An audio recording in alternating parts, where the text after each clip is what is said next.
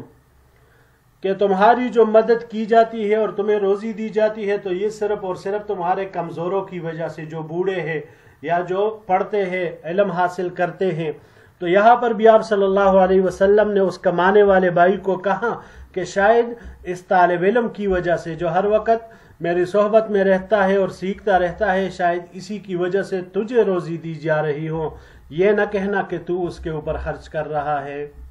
بڑھتے ہیں جی آخری سلائیڈ کی طرف۔ وبه قال حدثنا عمرو بن مالك ومحمود بن خداش البغدادي قال حدثنا مروان بن معاوية قال حدثنا عبد الرحمن بن أبي شميلة الأنصاري عن سلمة بن عبيد الله بن محسن الخطمي عن أبيه وكانت له صحبة قال قال رسول الله صلی اللہ علیہ وسلم. ہمیں روایت کی عمرو بن مالک نے، انہوں نے محمود بن حداش اور محمود بن حداش بغدادی نے، یہ دونوں حضرات فرماتے ہیں، انہوں نے روایت کی مروان بن معاویہ سے، انہوں نے روایت کی عبد الرحمن ابن ابو شمیلہ انصاری سے، انہوں نے سلمہ ابن عبید اللہ ابن محسن الخطمی سے، یہ اپنے والد سے یعنی عبید اللہ ابن محسن سے روایت کرتے ہیں اور یہ صحابی ہے، ان کے لیے صحبت ثابت ہے. حضور نبی کریم صلی اللہ علیہ وسلم نے فرمایا من اصبح منکم آمنا فی سربہ معافا فی جسدہ عندہ قوت یومہ فکأنما حیزت لہ الدنیا. جو صبح کے وقت اپنے گھر میں باطمینان ہے، اپنے بدن میں عافیت میں ہے، اس کے پاس دن کی روزی ہے، تو گویا اس کے لیے دنیا سمیٹ دی گئی. ھذا حدیث حسن غریب، یہ حدیث حسن غریب لا نعرفہ الا من حدیث مروان ابن معاویہ، ہم اس کو نہیں جانتے مگر صرف مروان ابن معاویہ یعنی اس راوی کے طریق سے. قولہ حیزت، آپ علیہ الصلوۃ والسلام نے جو حیزت فرمایا یعنی جمعت، یعنی اس کے لیے جمع کر دی گئی ہے. وبه قال حدثنا محمد بن اسماعیل قال حدثنا الحمیدی قال حدثنا مروان بن معاویہ نحوہ. اسی طرح ہمیں روایت کی محمد بن اسماعیل نے، انہوں نے حمیدی سے، انہوں نے مروان بن معاویہ سے اسی طرح کی روایت نقل فرمائی ہے. جی عزیز طلباء کرام، اس روایت میں بھی انسان کی بنیادی ضرورتوں کا تذکرہ ہے. دیکھیں اگر کسی انسان کے پاس رہنے کے لیے ایک جھونپڑی ہو، ایک چھوٹا سا گھر ہو، ایک آدھ کمرے کا، جسمانی طور پر وہ سلامت ہو، عافیت کے ساتھ ہو، کسی قسم کے مرض میں مبتلا نہ ہو، دن کے گزارے کے لیے اس کے پاس کچھ کھانے پینے کی اشیاء بھی ہوں، تو یہ ایسا ہے کہ گویا کہ اس انسان کے لیے سب کچھ جمع کر دیا، پوری دنیا، یہ گویا پوری دنیا کا مالک ہے. تو پتہ چلا کہ یہ جو چیزیں ہیں یہ انسان کی ضرورت کی چیزیں ہیں، اب اس سے زائد وہ فضول ہے، وہ بے معنی ہے، اور یہی زہد کے اندر آتی ہے، باقی چیزیں پھر وہ زہد کے باب سے خارج ہی ہوگی. جی عزیز طلباء کرام، یہی تک ہمارا آج کا سبق تھا. انشاءاللہ العزیز زندگی رہی تو اگلے درس میں ایک نئے باب کے ساتھ پھر آپ کی خدمت میں حاضر ہوں گے. السلام علیکم ورحمۃ اللہ وبرکاتہ.